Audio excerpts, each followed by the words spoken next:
Follow பண்ணுங்கள். வீடியோவில் என்ன பார்க்க போகிறோம்னா, நம்ம தீபாவளி டைமில் பேர்ட்ஸில் எப்படி மெயின்டைன் பண்ணலாம், என்னென்னலாம் பண்ணக்கூடாதுன்னு சொல்லிட்டு தான் பார்க்க போகிறோம். முடிஞ்ச அளவுக்கு தீபாவளி டைமில் வந்து பேர்ட்ஸில் ஃபைட் பண்ண வைக்காது. ஏன்னா இந்த தீபாவளி டைமில் அங்கங்கே பட்டாசு வெடிக்கிறனால பேர்ட்ஸுக்கு வந்து பயந்து எங்கேயும் இறங்கிடலாம். பழைய புறா பெரிய புறானா கொஞ்சம் பயப்படாது. சிக்கா இருந்துச்சுன்னா இப்போ தான் யங்ஸ்டர்ஸ் புதுசாக வந்திருக்காங்கன்னா பயப்படுவாங்க. முடிஞ்ச அளவுக்கு எந்த புறாவும் திறந்து விட வேணாம். ஃபீடிங் கரெக்டாக இருக்கணும், டைமிங்க்கு எப்போ போல் ஃபீடிங் இருக்கணும், எப்போ போல் தண்ணி கரெக்டாக அவங்களுக்கு வச்சுக்கணும். முடிஞ்ச அளவுக்கு வந்து கேஜ் வந்து பேனர் போட்டு கவர் பண்ணிக்கணும். ஏன்னா எல்லோரும் நம்ம டெரஸில் தான் வச்சுருக்கோம். அந்த டெரஸில் வச்சுருக்கும் போது எல்லா ராக்கெட் விட்றாங்க, ஷார்ட்லாம் வைக்கிறாங்க, நைட் ஷார்ட்லாம்.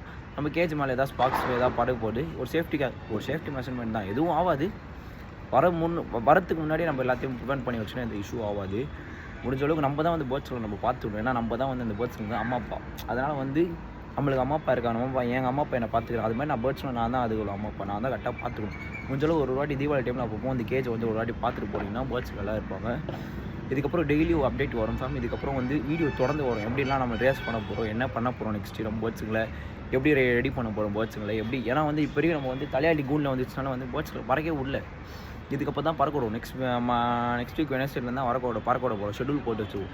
அதை எப்படிலாம் பண்ண போகிறோம், எப்படி ஈஸியாக பண்ணோம், பக்காவாக பண்ண போகிறோம். இந்த வாட்டி நல்லபடியாக ரேஸில் நல்ல ரிசல்ட்டுக்கு வரும்போது பக்காவாக மூவ் பண்ணி நல்லா ரிசல்ட் எடுக்க போகிறோம். பார்க்கலாம் எப்படி பண்ணுறது சொல்லிட்டு அப்படியே கொஞ்சம் பாருங்கள். அப்படி நான் எதாவது தப்பு பண்ணுற மாதிரி உங்களுக்கு தெரிஞ்சிச்சுன்னா கமெண்ட் பண்ணுங்கள். கமெண்டில் வந்து நான் கற்றுக்குறேன். ஏன்னா நான் எனக்கு எதுவுமே